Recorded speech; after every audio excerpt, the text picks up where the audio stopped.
So what is subtractive synthesis? Well, as the name says, in some sense, it is a sort of complementary approach to additive synthesis. Now, what happens in additive synthesis is that we stack simple signals. And simple signals, from our perspective, and also from a theoretical, both from a theoretical and perceptual perspective, is a sinusoid.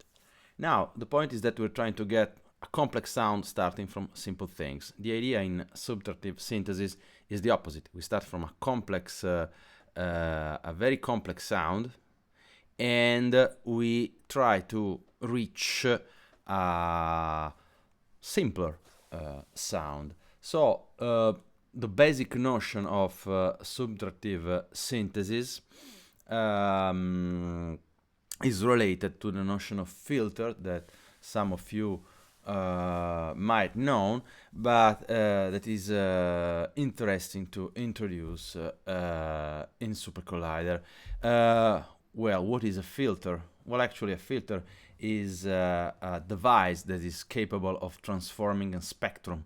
So when you think about filters, you need to think about spectrum going from low to high. So you're thinking about frequencies, and a filter is something capable of changing, removing components, increasing the gain, the level, the amplitude of certain components. So it's something transforming the spectrum. Typically, there are various kind of filters, and the most basic distinction is between low-pass filters that makes that allows only the part of the spectrum lower than a certain threshold to pass in output, while there are high-pass filters that work in the opposite way. So you set up a threshold, and only the components that are greater than this threshold, expressed in frequency, are left unchanged in output. So you have low pass and high pass filters. Now, this means that you need to have a threshold frequency that is a sort of boundary. So something passing, low pass down there, up there in the case of high pass filters. And if you compose these two filters, you can have a classic band pass filter. A band pass filter is a filter. You provide, it's just like providing two threshold, and only the frequencies that are here in the middle, they are able to pass through the filters. Typically, in the case of a band pass filter, you're not specifying these two threshold, but you're specifying the central frequency, so the frequency in the middle of the band, the range is called band, that you are interested into. Now, filters are complicated, a potentially very complicated topic, and here we're just seeing how they work in SuperCollider, also because they are well, they are very useful in general, but also because they provide a good example of transforming Eugen. In fact, a filter does not work if there isn't a signal that can be filtered. So it's a Eugen that requires an audio signal as its input, so to transform it. And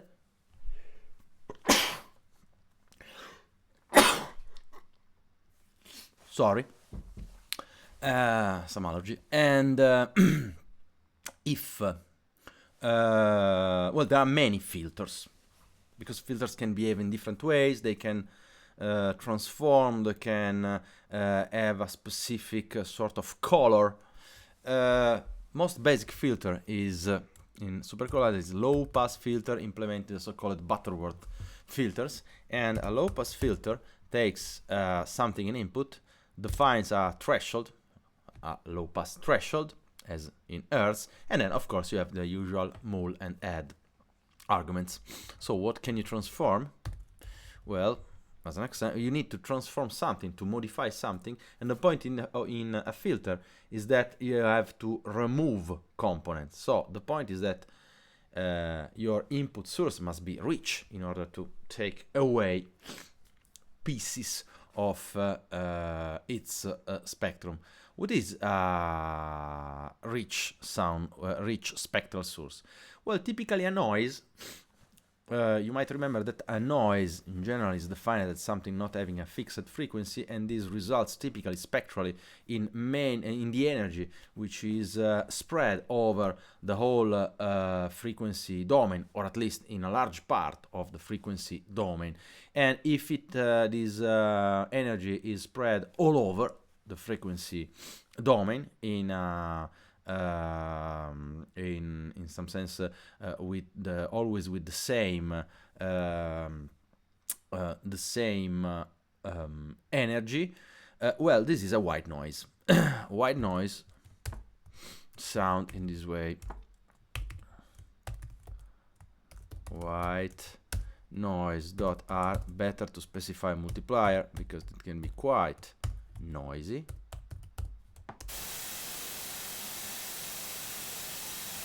What noise is like static, substantially.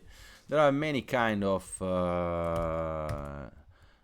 noises available on SuperCollider. Brown noise follows a specific distribution and it is more targeted on lower frequencies, like this. Like the rumble of fall, or like wind. So, we need one of these many available sources like noises, and let's use white noise.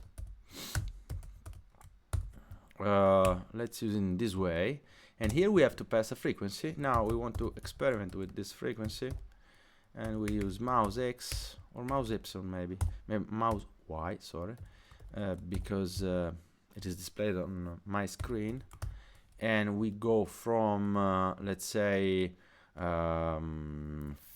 Hertz up to well, we can do something like 5,000 Hertz, and better use a warp like this. We want to see what's going on spectrally, so we use frac scope directly here.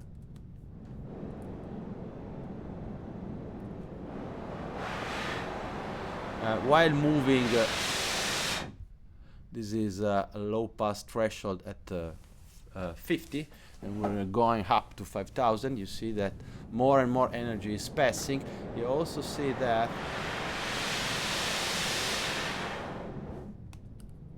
maybe you want to see what's going on directly with white noise. So in order to understand how we are affecting these, better not to exaggerate. So this is our source in the frequency domain, and we were cutting by setting a frequency, a variable setting here, like here, you see, cutting more and more. Now you have probably realized that it's not a discrete cutting, so it's not something like a wall saying everything passing from here down to lower this frequency and nothing is passing upper than the threshold frequency. Well, there is a sort of there's a there's a steepness in this filter. This is normal in all filters. Now, high pass filter is exactly the opposite.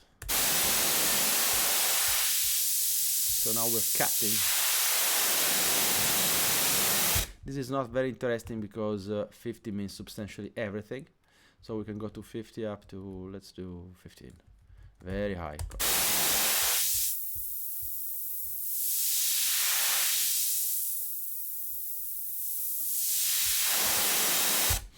And can we have a bandpass filter? Yes, of course, like this. Bandpass filter, same quality, we still have a white noise, and in this case what is happening is that we are setting the frequency, so the central frequency, and we need to specify the bandwidth in some sense. And the bandwidth, and let's use 10,000. And how do we specify the bandwidth? Well, actually, as typical in many software, we're not specifying the bandwidth in hertz, but in terms of quality, that is a Q, which is the resonance of the filter, meaning that this means that substantially the filter is behaving from a perceptual point of view in a linear way, while it is not behaving linearly in terms of frequency. Why? Because you might remember that between 5,000 and 10,000 hertz we have 1 octave, exactly like between 20 and 40 hertz.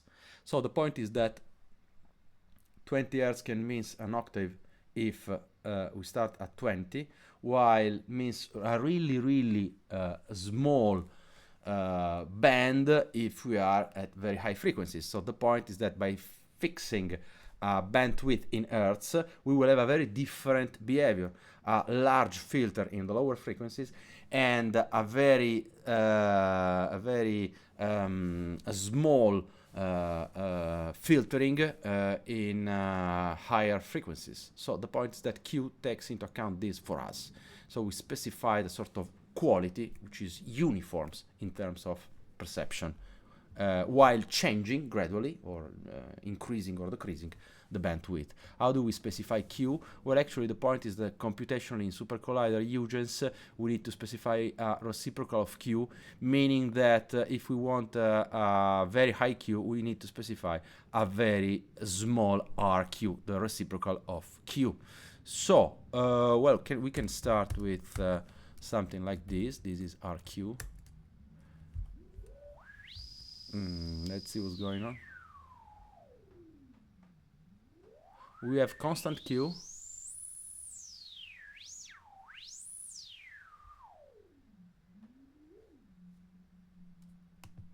We can also decide to control this by means of the mouse to understand what is going on, like going from 0.1 0 0 0 1 maybe.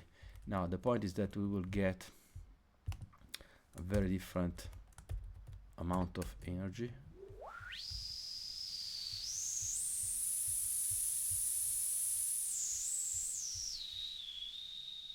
Now we get a pitch around that frequency. Why? Because as we are increasing Q, actually we're removing more and more, because the band is very it's a small band, so it's just like energy around a fixed frequency. So this is just like whistling in a... And if you have a very small band, you have a sine at the end. Now we're keeping substantially the same central frequency and increasing the bandwidth. Now we have a sort of colored noise. Now here, small band. This is interesting because pitch is very clear. So an interesting aspect in using filters, and that you are not forced to have rich spectrum, but on the contrary, you are removing components and you can have a spectra tailored on your needs. So filters in general can be very interesting because you can filter from the microphone, you can filter from samples, you can filter from various sources, and you can also use filtering to implement synthesis. By the way, we are using white noise because it's very useful, and normal because it's very rich and it's homogeneously rich. So that's good for our example, but the general idea is that it is important in subtractive synthesis to use a rich spectrum source. You can use periodic sources, like as an example a square waveform or a saw waveform like this, and let's have a fixed width. No, maybe let's change the fixed width. Maybe you remember. Now, to control the amplitude is always a little bit complex. We can have some dB more. You see that I'm thinking in terms of dB. So here I'm multiplying for something like 6 dB amp. I'm not multiplying for a number, linear amplitude, but in terms of dB.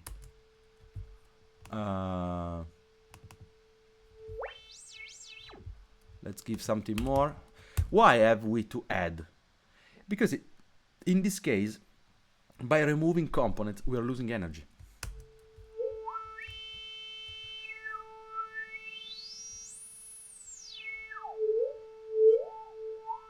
This is our central frequency, and on the other side, by moving on the X horizontally, we are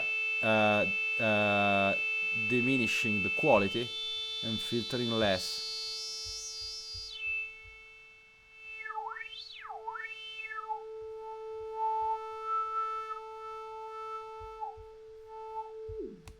Many analog synthesizer implements this kind of techniques, because in order to get a rich spectrum, you need only a rich source and filters rather than stacking up oscillators.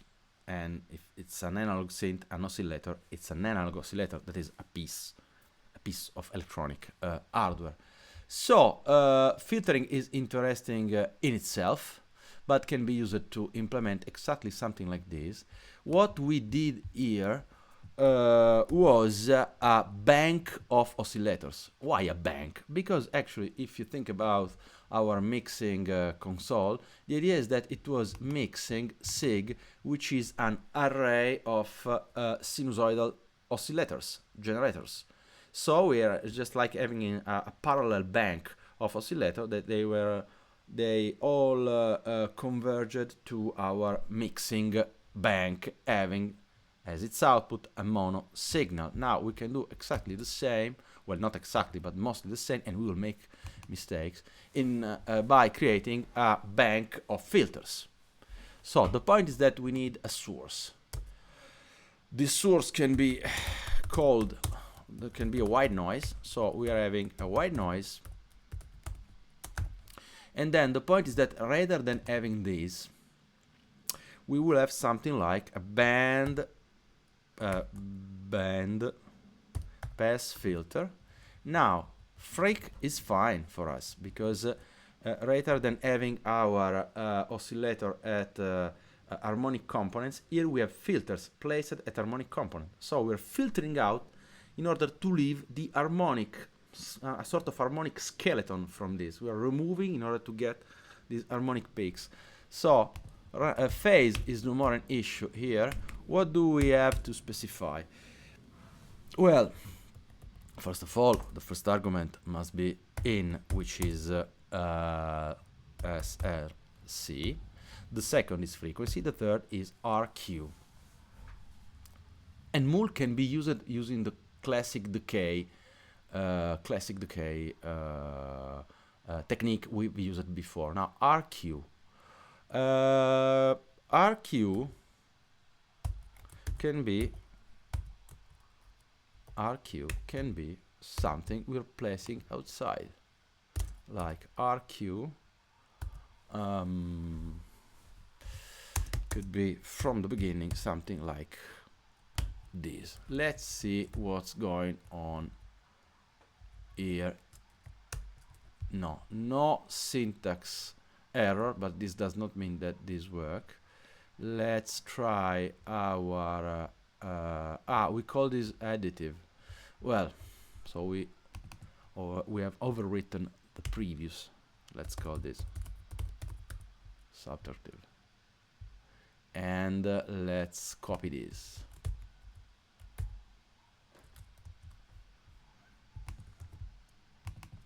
This is subtractive. Out amp. Subtractive has not been sent. We have just changed the name without sending syndef. Now there is a syndef. Now this subtractive. Probably we okay, I got it. I think now we're using this, which is mgen, and probably we need to set up. Let's see. Let's start with something really big. Okay, we need to add a lot of dBs because we're losing a lot. Okay, 50 dB seems a lot, but we're losing. Okay, maybe something less. It's a richer tone. Interesting, sort of percussion. Can we just, because we are lazy, so can we just modify this here, subtractive, and see if anything works? It will not work because we have to add a lot of stuff here. So we will add 50, no, maybe, well, so it's a fixed in this case. Let's see.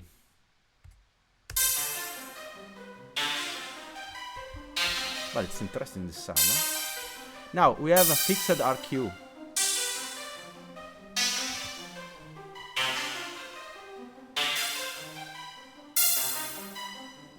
Now there's still something we can change because we have added a parameters and arguments, which is RQ, and we could also use this RQ in our classic way, that is using the modulo.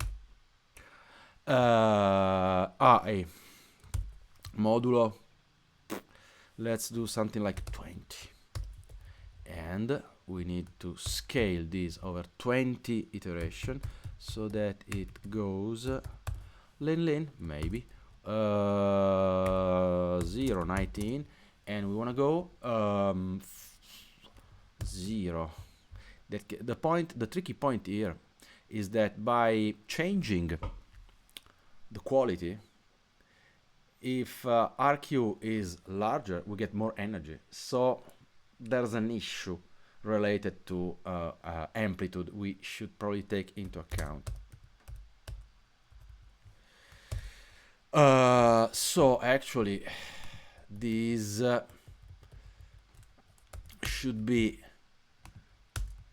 related to this fact. So we improvise as usual, because you can improvise with a computer. That's the interesting aspect, and you can improvise with programming. So we're using the same things, and in this case the point is that here we will have a lot of energy. So let's say we go from 10 up to 60, and let's hope that nothing will break. Nothing breaks. So here we have an issue because we need a comma. No. Okay, so let's check parentheses. Subtractive, fine. I think I'm missing a what am I missing? Let's look this. 1050 doesn't work. Yes, I'm missing a dot.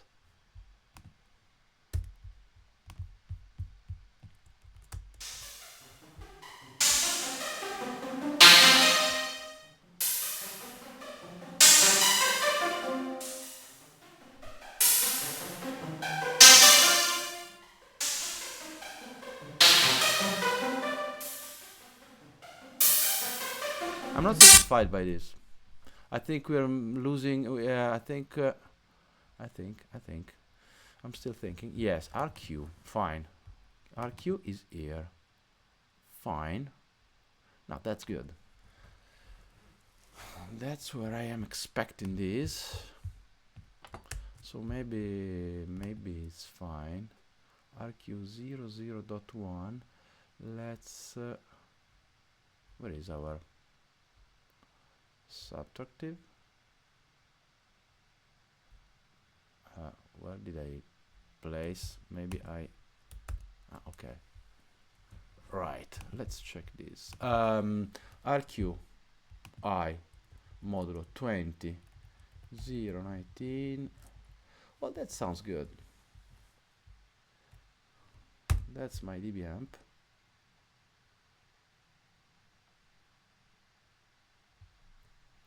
Mm, 0 0 60. That looks good. Let's try to hear this again. Have we maybe, well, as a cautionary move, we're sending this again. And now check this.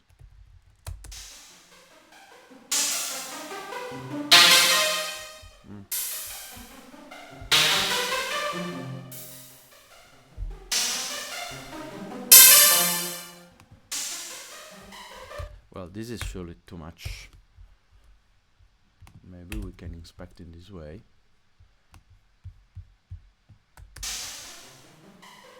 Okay. No, that's fine.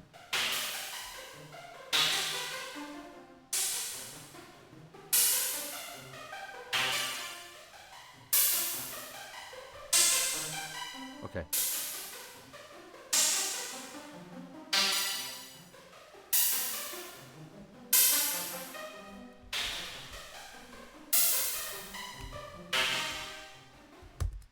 Okay, so this is a way we have simply modified our additive bank of oscillators to create a bank of bandpass filters, an harmonically related bank of bandpass filters, and in this way we are creating this sound which is, well, probably more interesting than the one we created before, because we start from richness in some sense rather than starting from very basic components. Of course, filters can be used.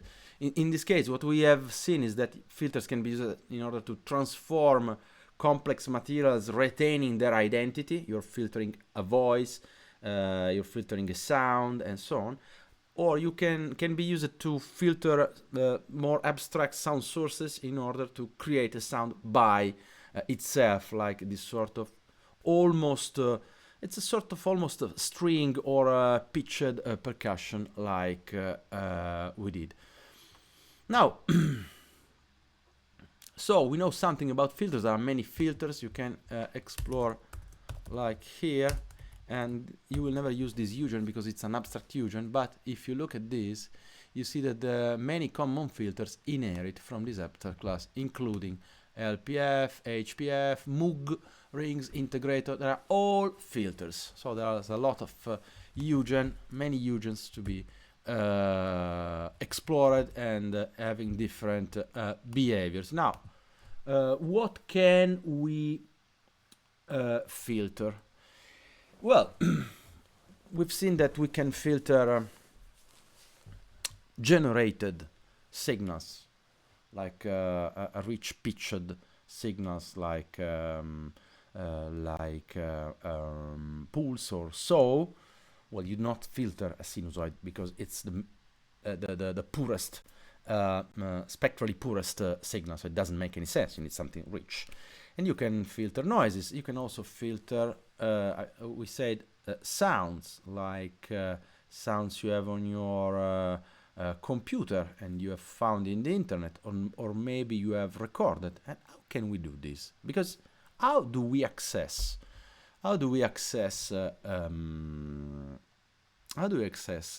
samples? Well, this is something interesting because it has to deal with the notion, with a component we have not discussed yet, which is buffer. And another thing we'd like to introduce is how do we get sound into SuperCollider? Because for the moment we're just throwing out sound from SuperCollider, but how do we get sound in SuperCollider? Typical situation, you have a microphone and you're miking something, be it an instrument or the sound in your room or in a certain space. And this involves, again, thinking about buses. So we need to take a different look to buses and to introduce finally introduce buffers.